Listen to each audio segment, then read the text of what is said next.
በነገራችን ላይ የዞኑ ባለስልጣን ይሄን ሞት አያምንም። አላመነም። ቢቢሲ አማርኛ ላይ አላመነም። ይሄ ማለት ምን ማለት ነው? መንግስት ራሱ ይሄንን ሰው የኔ ተወካይ ብሎ የሾመው ምንድነው? መኖራችንን ቢክድ ቢያንስ መሞታቸው መራባቸውን ተው መሰቃየታቸውን እንተው በሰላም መውጣት መግባት ስጋታቸውን እሺ አይሰጉም ይበል። ስጋትን በልባቸው ውስጥ ገብተን ስለማናቀው ፍርሃታቸውን አናቀው። ነፍስ የተለየው አስከሬን መቃብር ውስጥ እየገባ አልሞተም እኮ ነው የሚለው።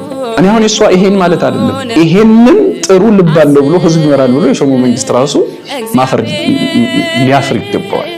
ይሄንን ማን እንዴት ነው የሾሙት?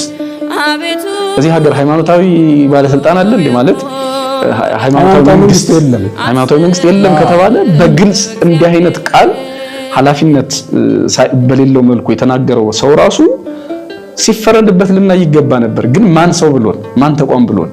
መንግስት የኦርቶዶክስ ትዕግስት ሊል ይችላል። ገዳይ ግን ትዕግስት አይደለም ፍርሃት ነው የሚለው እና እኔ መንግስትም የክርስቲያኖችን ጩኸት፣ እልቂት፣ ሞት ሊታደግ የሚገባው ሰልፍ እስኪወጣ ጠብቆ መሆን የለበትም። መረረን ብሎ ሰው እስኪጮህ መሆን የለበትም። ተስፋ ቆርጦ መንግስትን የለህኝም ብሎ እንደሌላው ዓለም የሆነ አብዮት እስኪነሳ ወይም እዚህ ሀገር እንደነበረው ሌላ የደም መፋሰስ እስኪመጣ መጠበቅ የለበትም። ቀድሞ ነገሮችን አላርሞችን ማየት መቻል አለበት። እኔ ይሄንን ያላደረገ መንግስት ደግሞ ነገ ዋጋ ይከፍላል።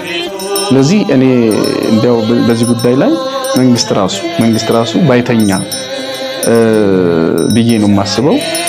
አባቶችም እንግዲህ ይሄንን እውነት በመናገር ይሄንን እውነት በመመስከር የሚመጣ ሞት ካለ እኔ እስከ ሞት ድረስ መታመን ነው የሚያስፈልገው ብዬ ነው የማስበው። እኔም ጨምሮ ነገ ደም ግፊትና ስኳር የሚያጠፋው ህይወት ነው ያለው እና ሰማዕትነት ወግ ነው። እንደው ለህዝብ ሲቆረቆሩ መሞት፣ ህዝቤን ብሎ መሰዋት እኔ አርጅቶ ከሞት ስንት ክብር አለ።